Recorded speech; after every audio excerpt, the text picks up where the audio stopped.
भोजपुरी गायक राजेश मास्टर आप सब भोजपुरी श्रोता के प्यार भरा नमस्कार बा। एक जना के पत्नी बाड़ी अपने पति देव से कह रहल बाड़ी, ए जी रउआ छुट्टी लेके आई। सब लोग माई के दरबार में जा रहल बा और वो छुट्टी लेके आई ना, हमरा और बात के ना मानब, रउआ जल्दी घरे आई। माई विंध्याचल के चरनिया में चुनरी चढ़ावे के परी। ए जी बात मानी ना। माई विंध्याचल के चरनिया में चुनरी चढ़ावे के परी। ऐसैया साल भर से आसरा लगौले बानी, संगे रउआ जाए के परी। ऐसैया साल भर से आसरा लगौले बानी, संगे रउआ जाए के परी।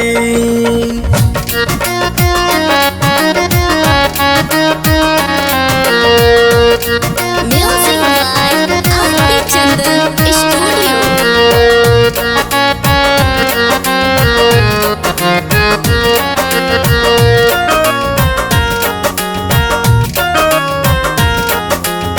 छुट्टी लेके आई रउआ जाए बिनाया के ले।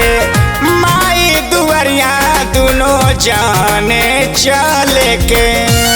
बात बुझी, दोनों जना के चले के बा। हो छुट्टी लेके आई रउआ जाए बिनाया के ले। माई दुवरिया दोनों जाने चले के। माई दुवरिया चल के रउआ हवा नरियर चढ़ाए के परी। माई दुवरिया चल के रउआ हवा नरियर चढ़ाए के परी। ऐसैया साल भर से असरा लगौले बानी, संगे रउआ जाए के परी।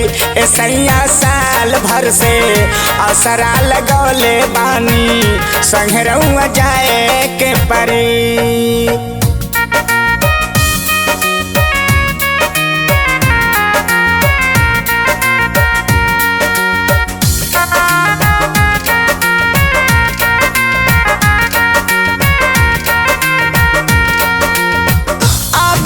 जो आई बिरउआ मिली परे मौसम, जिंदगी के पहिया में आ जाई मौसम। ए बेरी मैया रानी और प्रमोशन करा दे। अब की जो आई बिरउआ मिली परे मौसम, जिंदगी के पहिया में आ जाई मौसम। माई दुअरिया चल के रउआ हवा बेनिया डोलाए के परी। माई दुअरिया चल के रउआ हवा बेनिया डोलाए के परी। हे सैया साल भर से असरा लगौले बानी, संगे रउआ जाए के परी। ए सैया साल भर से असरा लगौले बानी, संगे रउआ जाए के परी।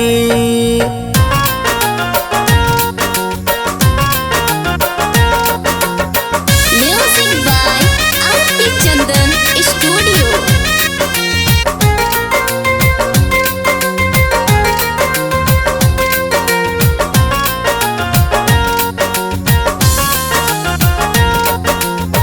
मनल रहनी माई जहिया भर दी अचरा।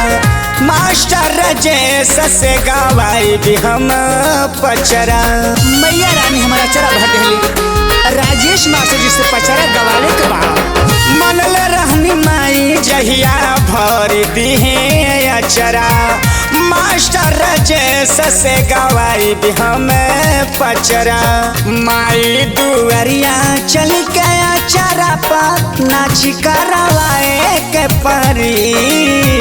माई दुअरिया चल के अचरा पर नाची करवाए के परी।